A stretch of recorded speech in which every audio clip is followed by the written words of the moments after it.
Before I launch into this myth, I need to give a few pointers regarding Irish mythology to add a little bit of context. Firstly, the dreaded pronunciation of names. Yes, I'm probably going to get it wrong, but the upside to this is that actually, because I did research this to try and be as accurate as possible, but it turns out that this is almost an impossible task because there are numerous spellings for various names. There are also regional differences. There's the time difference, so the way Irish was spoken 500 years ago is very different from how it was spoken today, and then 1,000 years ago, and so on. So what I've done is I've taken a couple of pointers, and I'm going to just try and include what I've learned in my pronunciation. But if I do get it wrong, and I'm jarring some ears out there, I really apologise. I'm doing the best I can, and for me, it's the interest of the story that takes precedence, and making sure that it's a well-told story. So it's also good to know that in Irish mythology, most kings are also gods. This is related to the world of the Tuatha Na Danann, and but not all gods are kings. It's just one of those things, and they can also have quite a lot of different names too. But I'm going to try and remain as consistent as possible on that, so it doesn't get confusing. Another and final element really to bear in mind is that that all the Irish mythological stories, they've all started back in the mists of time and have come through, various lenses to get to us today. So the most notable, obviously, being the Catholics, who actually wrote down most of these stories, which is why we actually are able to talk about them today. So let's not bash the Catholics too much. However, it did result maybe in a few tweaks of mythologies along the way. And in this one, I feel that it was most likely in the second half of the story, it does seem to appear that there's been some Christian influence, and there's definitely an effort that's been made to make a distinguishing line between this old world, immortal world, or the other world, and the world of humans, the world now. So this will become clear as I go through the story. And yeah, so now I've covered all of that, and I hope you're not confused at this point. And let's get on with the story of wooing Étaín, a story about love, lust, infidelity, jealousy, and it's all told in my own words. So I hope you enjoy it, and yeah, let's get on with it. Dagda, the main god of Irish mythology, had taken a shine to Bian, the wife of Elkmar, the king of Bruig na Boine. Bian was not adverse to the idea of having this fling with Dagda, but she was worried about her husband, who was a jealous man and very powerful. Dagda decided that the best thing to do was to send Elkmar on a mission, and as he was leaving, Dagda cast a spell on him so that Elkmar would experience time much more slowly than everybody else. And so Dagda had his wicked way with Bian, and not surprisingly, a son was conceived, and Bian carried the baby to term and recovered from the pregnancy before Elkmar returned home, having perceived only a day passing. So he was none the wiser of what had taken place. Dagda named the baby Ongus, and gave him to Mither and his wife to foster. Mither and his wife seemed to be the foster parents of rather a lot of children. 150 boys and 150 girls, to be exact, were in their care, so one could assume that maybe they were running a boarding school. Ongus was a favourite of theirs, though, and he was soon made to be one of the leaders in the school, until one day he had an argument with one of the other boys, who pointed out to him that his parentage was unknown. Ongus had always assumed that Mither was his father and was deeply upset with this new knowledge, so he went crying to Mither, asking who his real parents were. Mither took the boy to see his father, Dagda. Ongus asked Dagda what land was going to belong to him, and Dagda said it was Bruig na Boine. But at present, Elkmar was there, and he was not bothered to disturb him. It would, after all, look very suspicious if Dagda told Elkmar to vacate his kingdom for Ongus, Dagda's son, for what claim would Ongus have other than one of blood? Instead, Dagda advised Ongus to put a knife to Elkmar's throat on the night of Samhain, and demand Elkmar give him his kingdom for one day and one night to spare his own life. Samhain was a night of celebration and friends, when weapons were not allowed, so Elkmar would not be thinking of fighting, and Dagda told Ongus to not return the kingdom unless he, Dagda, ordered it. When Ongus put the knife to Elkmar's throat, naturally Elkmar agreed to let Ongus rule his kingdom for a day and a night. But when he went to reclaim his kingdom, Ongus refused and said he would only return it if Dagda ordered him to do so. Distressed, Alkmaar went to Dagda, but Dagda told him that he had been defeated if he had handed over his kingdom to save his own life. Alkmaar was thus forced to agree to this logic that the kingdom of Bruig na Boyne was now belonging to the son of Dagda. Dagda had now orchestrated his son to take his inheritance without spilling a drop of blood or giving away who his mother really was, and gave Alkmaar land that then bordered onto his old kingdom so that he could then watch, suspicious, jealous and vengeful, but without any cause to take action. A year passed, and Mitha, a cunning and manipulative character, was missing his favourite foster son, so went to visit Ongus in his new kingdom. It was Samhain again, and he found Ongus on the mound of Bruig, watching two groups of boys playing a game. Alkmaar was in the distance on his own mound, also watching. A fight broke out between the boys, and Ongus went to break it up, but Mitha stopped him, as he knew that this would be an excuse for Alkmaar, who was looking for any reason to attack and reclaim his kingdom. However, in the fray, Mitha lost one of his eyes to a sprig of holly that had been chucked at him, so he returned to Ongus, eye in hand, complaining about his bad luck for deciding to visit Ongus, and now he would lose his own kingdom as a result of losing his eye. Ongus immediately went to Dane Kect, his brother, the god of healing, and asked him to help Mitha, which he duly did, and Mitha, keen to leave before any other mishaps, then bid his farewells. But Ongus was too distraught at losing his father's supportive presence to help him. At this point, he was only 10 years old, begged Mitha to stay for a year. Mitha, never one to miss an opportunity, especially seeing as it was Dagda's son, said he would stay if he was given a very expensive chariot and a very expensive wardrobe, and the most beautiful woman in Ireland. Ongus immediately agreed, but then asked who was this woman that Mitha so desired.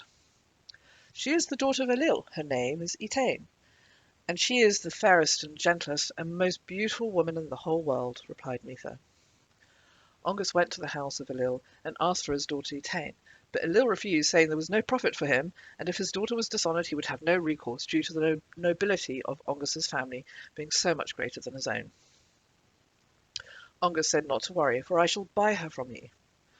To this Elil demanded 12 lands that belonged to him to be cleared of desert and forest, so that they could be now used for grazing cows and somewhere for men to live.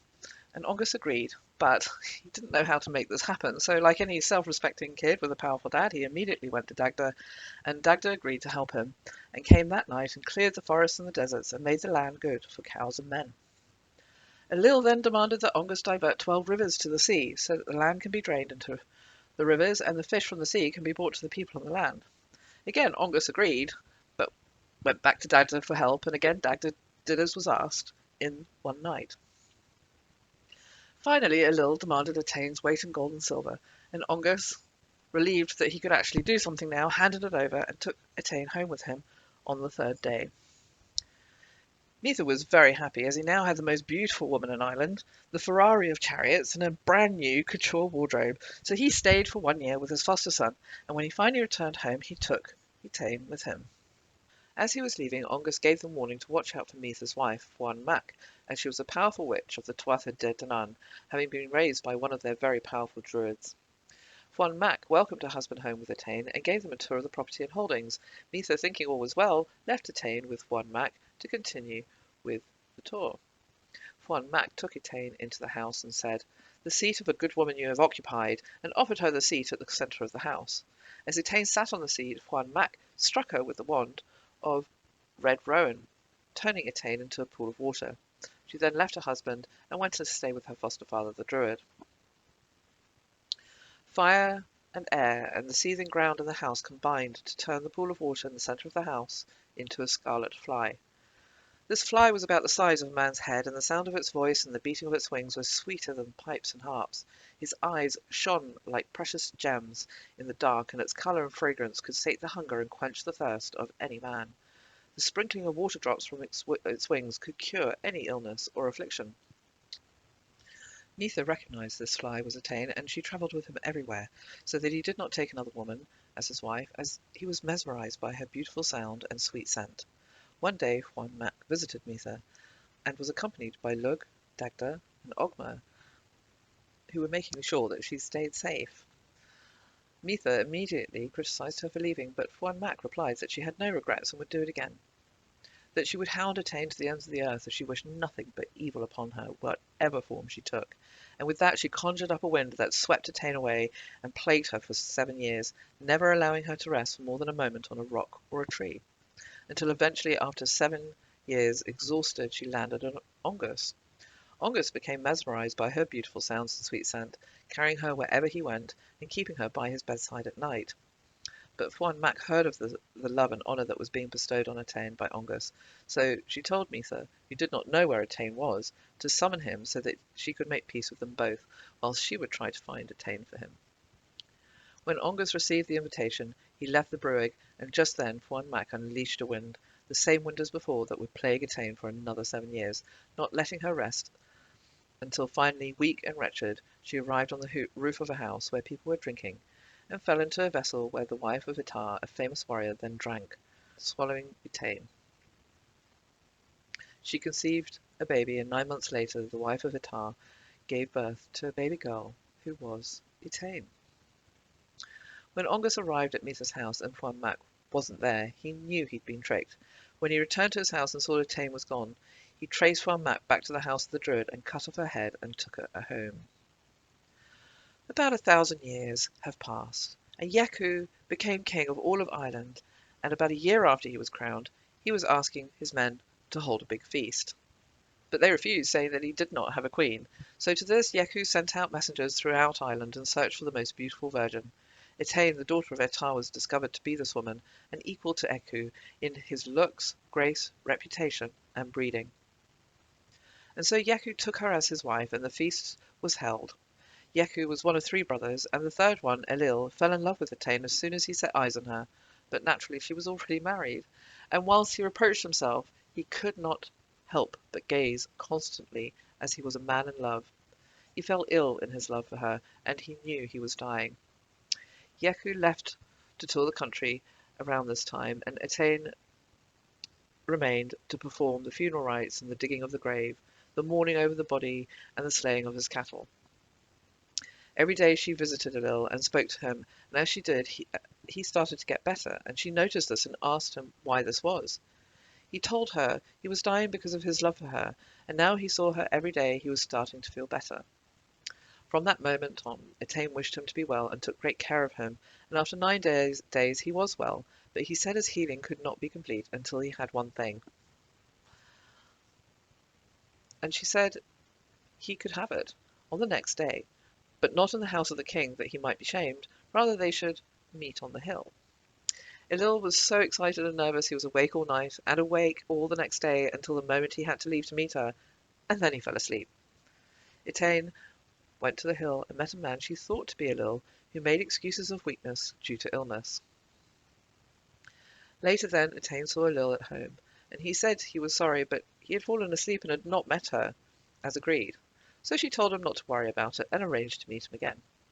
But again Elil fell asleep, just at the moment he must leave the house to meet Étaín. Indeed, 3 times Elil failed to meet Étaín on the hill. So she told the man she did meet that she didn't want to hurt the man she'd come to meet, and the man she felt was worthy to be king of Ireland. And so the man told her that in fact it was more fitting that she came to him, as he was her husband at the time she was Étaín Craid. He revealed himself as Mitha, and he told her the story of how she became his wife, and the jealousy of Fúanmach, and that now he'd found her, he asked if she would come with him. She refused, and so he asked if she would come with him if Echu told her to which she said she would. And so Elil was well again. Étaín had not been dishonoured, and Echu returned home and rejoiced that his brother was still alive, thanking Étaín for what she had done. A year passed, and one evening Echu was overlooking the ramparts, and he saw a young man on a horse, in a red tunic, carrying a 5-pointed spear. The stranger approached, and it was Mitha, who said he wished to challenge Echu to a game of fichel. Echu, who fancied himself as a player, agreed to play for a stake with Mitha, who offered him 50 grey horses, but Mitha lost the game, and as promised, delivered the 50 horses. They then played another game, and this time Mitha promised 50 boars, 50 hilted swords, 50 cows, 50 calves, 50 wethers, 50 ivory hilted blades, 50 cloaks. It was a rich hoard. And again, Yechu won, but his father warned him that he must be playing a man of great power and that perhaps it would be better to set him some impossible tasks to complete. So Yechu told Mitha to clear the land of stones and lay a great causeway in the bog. Mitha completed the task in one night, but was very angry at being asked to do such difficult things. So they sat down to play another game, but this time, Mitha said, the wager would be whatever the winner wanted, and Yechu agreed. Yechu agreed.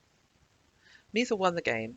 He asked if he could be allowed to put his arms around Étaín and kiss her.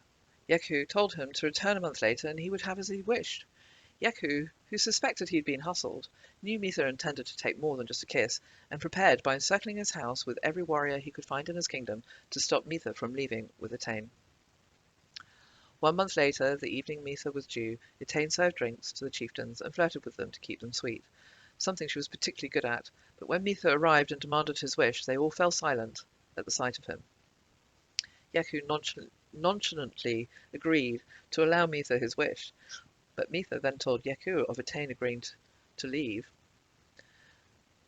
Étaín tried to clarify that she would only do so if Yechu sold her, and Yechu stated he was not selling her. But he did say that if he wanted to kiss Étaín still, that was okay. So Mitha put his arm around her, and before anyone could register what was happening, he shot up in the air through the skylight in the house. By the time anyone had reacted at all, they saw there were 2 swans flying towards Sheath Banfind. Yechu was advised to dig up every sheath until he found Étaín, but he did not find her. He dug up practically all of Ireland looking for her, but he did not find her. Eventually Mitha revealed himself, asking why Yechu had a problem, that it was Yechu who had not been honest with him and treated him badly by demanding difficult tasks. Yechu said he wanted his wife back, as he had not sold her, and so she did not want to be with him. Mitha agreed that she would return to his home at 3 o'clock the next day, and he should wait there for her. And sure enough, at the appointed time, Étaín returned 50-fold, for there were 50 women who looked exactly like her. A grey hag had come with them, and said to Yechu, "It is time for us to return home. Choose your wife now, or tell one of these women to remain with you." To decide which one was his wife, Yechu decided on a test to see which one could serve drinks like his wife.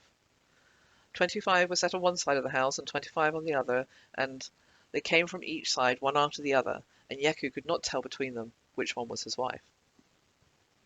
Finally, the second last woman served, and Yechu decided that it was she who was Étaín, although he felt it wasn't quite herself. The other woman left, and Yechu was very pleased to have rescued the woman he believed to be his wife.